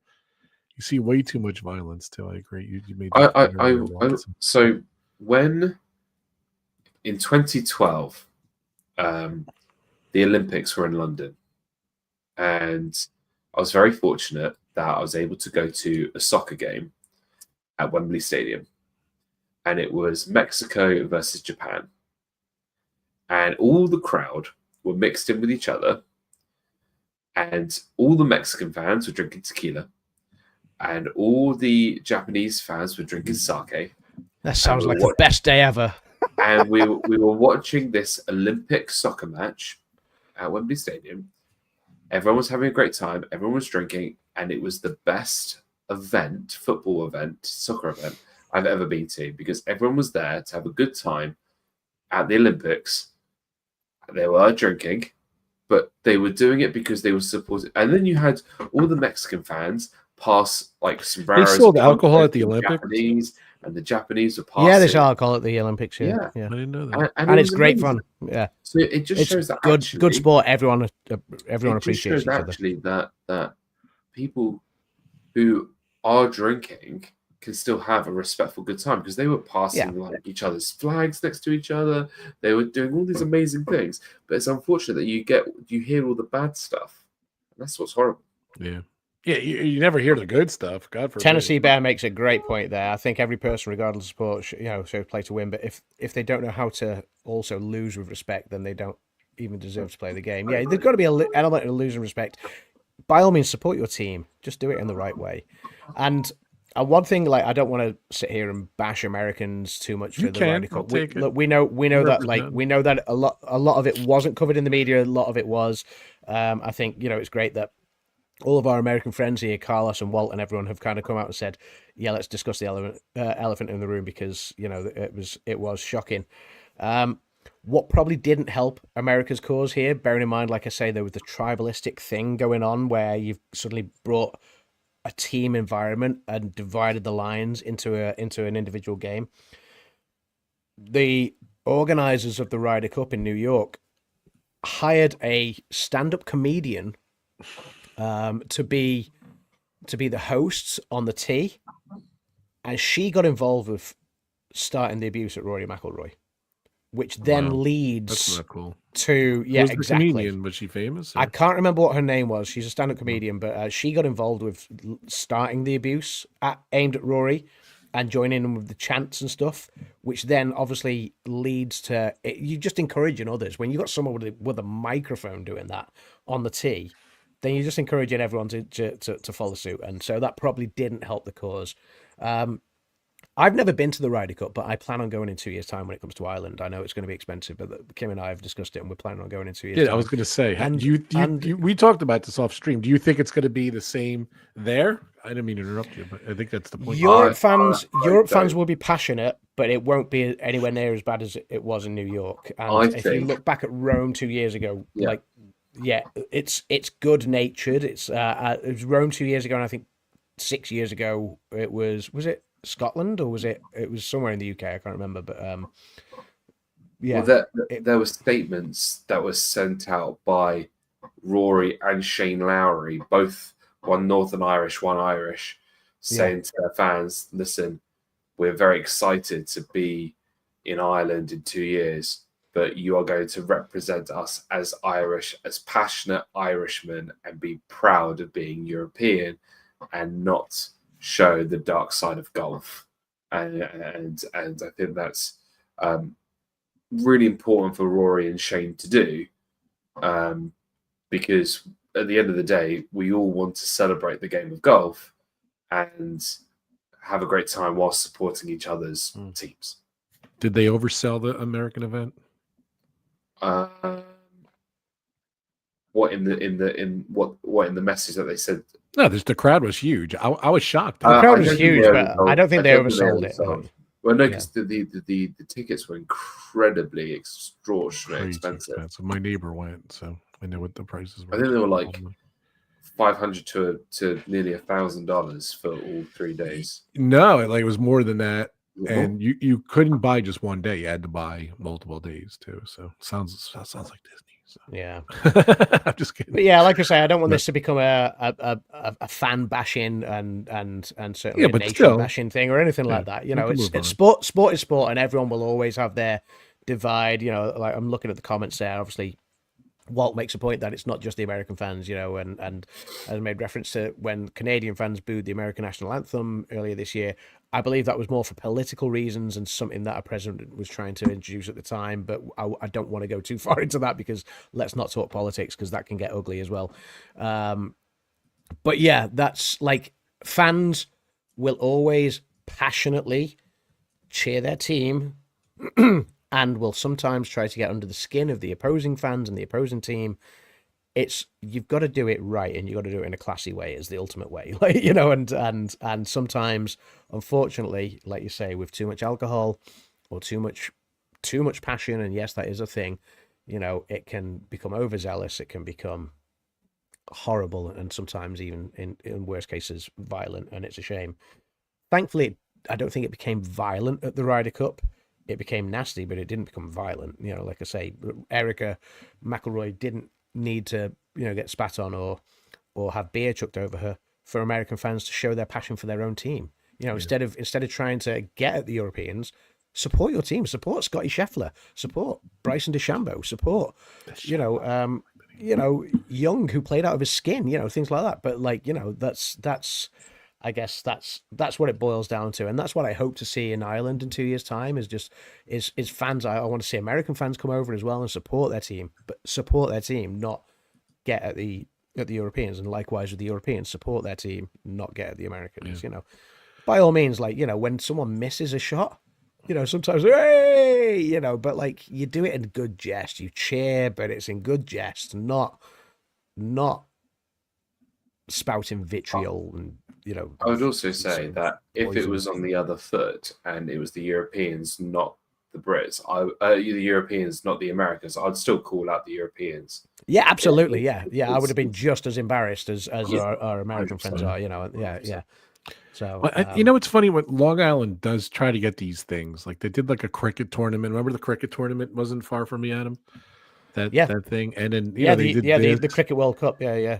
And Long Island's just like when you do it in these, like I don't feel that course was, you know, their buses were parking a mile away. They were saying, and you know, I saw someone's on Instagram. She left at 2:00 in the morning from the city, and I think she walked in the gates around 9:30, 10 o'clock. Wow. That's so insane. like I have a feeling that I feel it was definitely oversold. I feel that like people were just like. You know, I don't know if it was all you can drink, but I know it was like what a lot of the packages is all you can eat. So like I saw different reels on that and different videos on that, like all the different food and stuff. And I don't, maybe John in the chat there, Surf Bump could say if because it's a Carlos saying golf. Yeah, they don't. You're right. I just always feel that these things are just people are just pissy because it was hot. It was pretty hot that week, and it was just like for what it was. Carlos makes a point. He said nothing bigger than Red Sox versus Yankees. I've been to a Red Sox versus Yankees game. All right, albeit in London, so you didn't have the full fan base. It was in London, but fans from both, like fans from Boston, fans from New York, fans from all over the states came over. And that was at the London Stadium where the Olympics were in 2012. Right. Great day out. What I loved about that was there was a lot of Americans that came over to London to watch the baseball, Major League Baseball. That was, you know, obviously the Red Sox versus the Yankees, which we know is a huge derby in baseball. The Cricket World Cup was going on at the same time, and England were obviously involved in that. And I love that the American fans of baseball, and we get cricket is not a big thing in America. It's not at all. They're trying to make it a big thing. They're trying to make Major League Cricket now. And introduce it on a wider sort of scale. But the American fans that were fans of baseball, the fans of a game a sport where you need to get bat on ball and try and score as many runs as you can, really actually got involved and interested in the cricket. They were coming to us and talking to us, like me and my brother-in-law, about the cricket and saying, "Oh, England are doing great," and and they were really getting into it, and I loved that. And what I will say is, yes, you saw passionate Red Sox fans, passionate Yankees fans, but there was no horrible animosity there. Now, maybe it's different when it's actually in Boston, when it's actually in New York, but it wasn't like, like Carlos just said, it wasn't a patch on what actually went down at the Ryder Cup. And then when I saw Carlos also ask, do you think it will be as bad in Ireland in 2 years' time? No, not a chance. Is my honest opinion. I don't think it will be as bad. I don't think European fans will be out for revenge, because when you get the football fan culture, fans don't go out for revenge on a team. Fans go out for revenge on fans. And that's when you have enough fans coming together for it to create that hostile environment, which you get in football week in, week out, when you're in the same country and fans travel to and from, like you were just talking about Lisbon fans a short while ago and stuff like that. Carlos, you know what European football can be like. Fans will go after fans. Fans will not always go after teams or anything like that. So no, I don't think it'll be anything like as bad when it comes over here. Yeah. Is my answer. That was a great conversation, guys. You were speaking a different language, unfortunately, with a lot of this stuff, because I just didn't follow it. I just don't know it. But it was funny. I hit up Adam again. He had to explain it to me 2 years ago, and he had to explain it again to me this year. I said, "Okay, what's the deal? What's going on?" And Adam is a really good teacher. He taught me really well. So yeah, that's good. He's a better teacher than me, and that's what I do for a job. Yes, too funny. Well, I do have to wrap it up a little bit because we did go really long, which is good. Hey, I love talking to you guys, so I do the Dan 24-hour stream. I'll be honest with you, but with the 24 hours. Yeah. But yeah, all good. So okay, Adam, do you want to promote anything or talk about anything before we go? Check out ADAMSLAND. We're all around the channels here, so. I've got more content coming soon, and I know I say this on every stream, and then never materializes. So because I like to keep people on suspense. Now, everyone knows that we got married just over a year ago now, 14 months ago, almost 14 months ago. That's gone so fast, it's ridiculous. Yep, and obviously, when we got back to the UK last year, in fact, while we were in Florida on the honeymoon, I started the honeymoon series.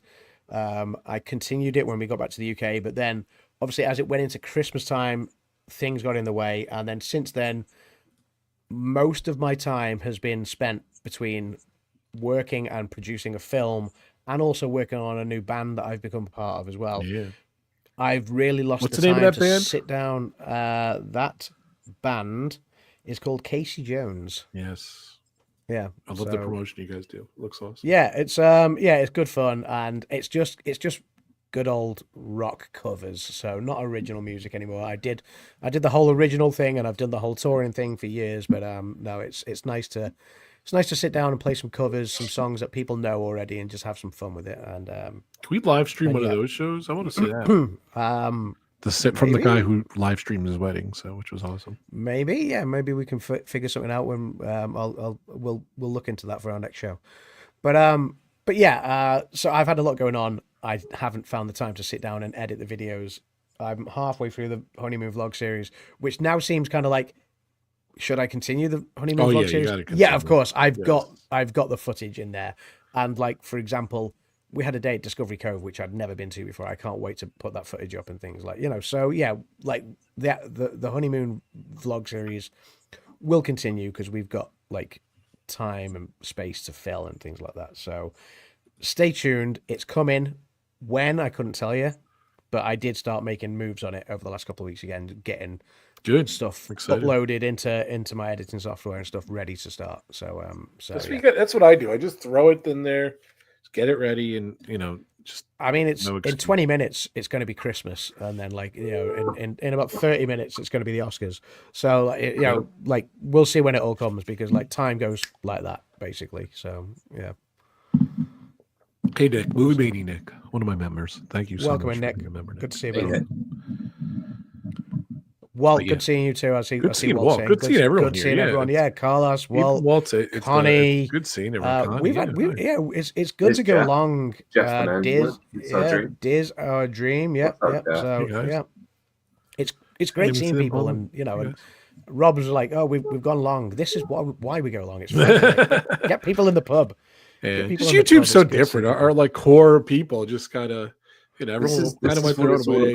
People got burned out on YouTube. People don't watch as much. People have their certain things they like and everything. So people have got their own lives as well. Yeah, and people, maybe it's the Robert Downey Jr. effect. Like everyone quit Marvel when Robert Downey Jr. got killed off in Endgame. Spoiler alert. But now the return of Robert Downey Jr. may be the reemergence of this marvelous Disney online chat community. Maybe they get rid of him because he wanted too much money. Was that the deal? No, I think he just quit YouTube. No, I'm saying Robert Downey Jr. quit. Oh, I know. I'm just joking. I have no idea. I wonder if that's the thing. I have a feeling they were getting a lot of money and they went a different direction paying these people. I don't know. Hey, Grace, ABCD. Hey, Grace. All of the Graces, A, B, C, D, E, F, and G for Grace. G for Grace. Yes, good seeing you, Grace. I'm going to see Grace tomorrow at the cook-off. So hey. I saw last time I saw John and Nick, but I'm sorry guys, this year is weird with tickets and everything. It's very limited. I'm going to see a bunch of Jovi fans tomorrow. Yeah, but you're gonna fly in for a chili cook-off.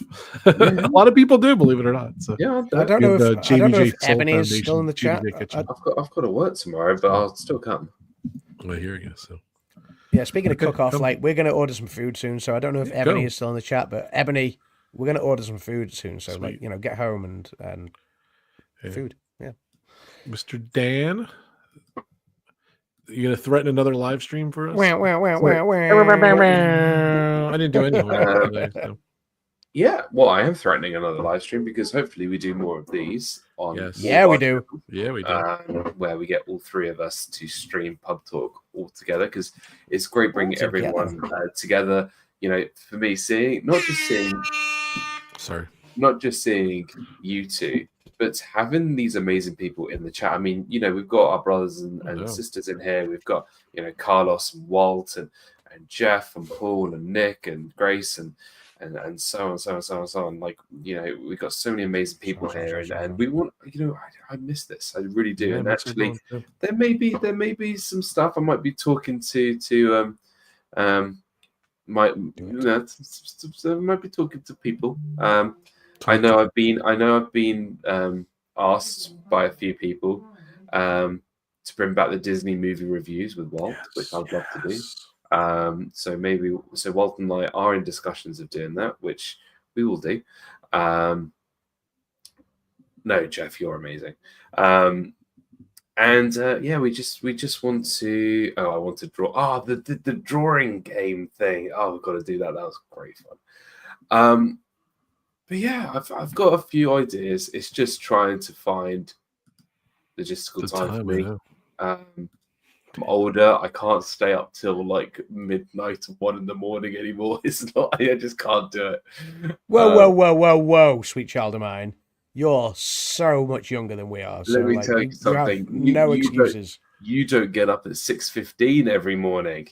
I get up at 6:30. It's 15 minutes later. What's wrong with you? What time do you start work? 8. Yeah, 7:15. Right. My point still stands. I still wake up at the same time. And what time do you finish? And what time do you finish, eh? So I have an hour's drive each way, and I finish at 4. But then, no, I finish at 4. But then I come home and I log back in at 6 p.m. until 10 p.m. It's now 10 p.m. I'm just finishing work now from a day I got up at 6:30 this morning for. It's 10 p.m. I see. Yeah, but you don't have screaming children in your ear. I have I have a wife in my ear that's in the car. Don't you? This will be the last year of America. Hello, dear. What time is it there? 10? It's No. 10. Yeah, 10. Wow. It's just fine time, but we are looking at doing a few more streams. I have we are. But, well, we got the Halloween one coming up. We got the Halloween one, but as for a personal channel, my channel is not dead. It's still somewhat alive and kicking. It's back. It is back, and I'm going to try it. Maybe even tomorrow. Who knows? You know what? Maybe even tomorrow night, I might be like, you know what? I'm just gonna be like, I'm going to stream tomorrow. So we'll see. So keep yourself subscribed.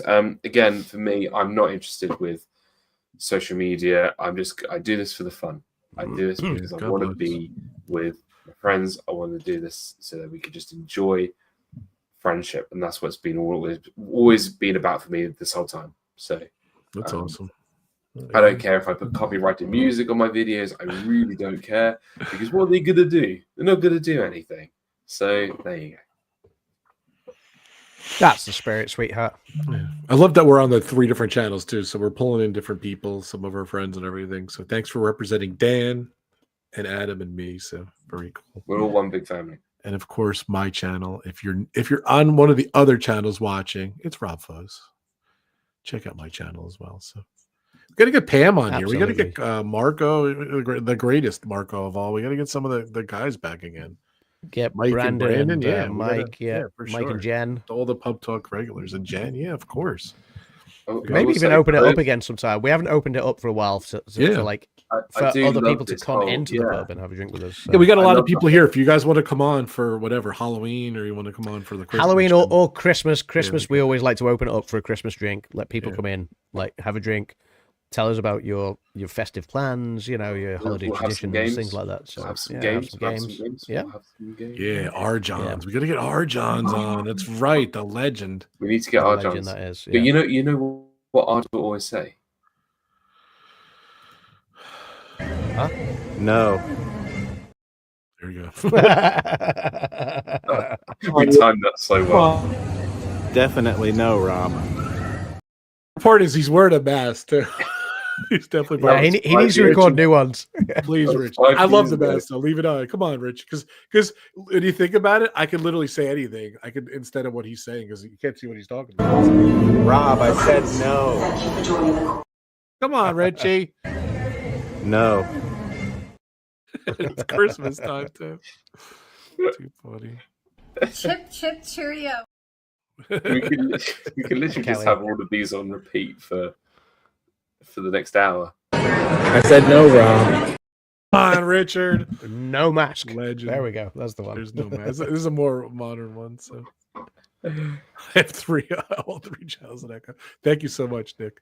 Nick did a zombie walk at Asbury Park. I watched it the other day. It was awesome. Oh, nice. That's awesome. But Nick, I thought you had a couple good points. I don't know why they didn't have it at night, and I don't know why they didn't have music on or anything, but definitely check out Movie Mania Nick's channel. He's awesome. Check out all these people's channel.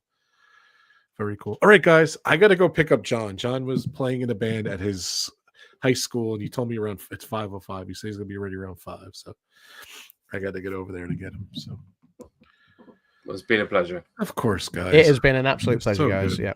Yes. We're ready for another drink, so we're going to grab another drink in a minute. Grab some food. Nice. Night, this is what I love. This is what I love about Adam. His priorities: drink first, and then he's going to eat. No problem. Always going to be the drink. So he's going for another drink and ordering food. I'm going to be going to bed. Yeah, I'm going to bed too. And it's sad. It's only 5 o'clock here. So, Adam, we need the mini keg too for the next show. Work on that. We need the mini keg. That's so funny. I'll do it for a special show, maybe Christmas. You see, that's not good for me. Oh, yeah. Carlos, the British invasion. I'm not involved. I'll speak with an I can't do the accent. No, just stop while you're ahead. Say hello, mate. Clean your chimney, governor. Hello, mate. Clean your chimney, governor. Oh, so Grace brought up a good point too. We're gonna bring this up next time. So she says, when I was in Disney, Grace went to Disney. Grace gave me some great shorts. Thank you so much, Grace. I appreciate you. I said, Grace, film me a couple of these shorts because I want to put them on and she was awesome about it. So thank you. I wanted to thank her. Yeah, I yeah. was at Disney Yeah, every we- month. I learned about insane Hold deals. on. We do get insane Hold on. deals because Yeah. our 14-day tickets generally cost the same as your 4-day tickets. That's crazy. To my Yeah, you can talk about the 14 days for the price of 7, but we don't get free refills here where you guys get. That's too funny. So, well, thanks, Grace, for the short. It costs us £3 per Coke. So if you're going to have 2 Cokes, it's £6 down the Wazek. Crazy. Just crazy. 640 for 3 days I paid this trip. Ugh. Not looking forward to the new prices. Well, we talked about that earlier. So if you missed the Disney stuff, rewind, rewatch, whatever. All right, guys. Great stream as always. It's was so always a great stream. It's a long time since I used the horn. I had to re-download the app. So re-download the app. Too funny. All right, guys. Thank you so much. We'll see you. We need an outro too. We need an outro.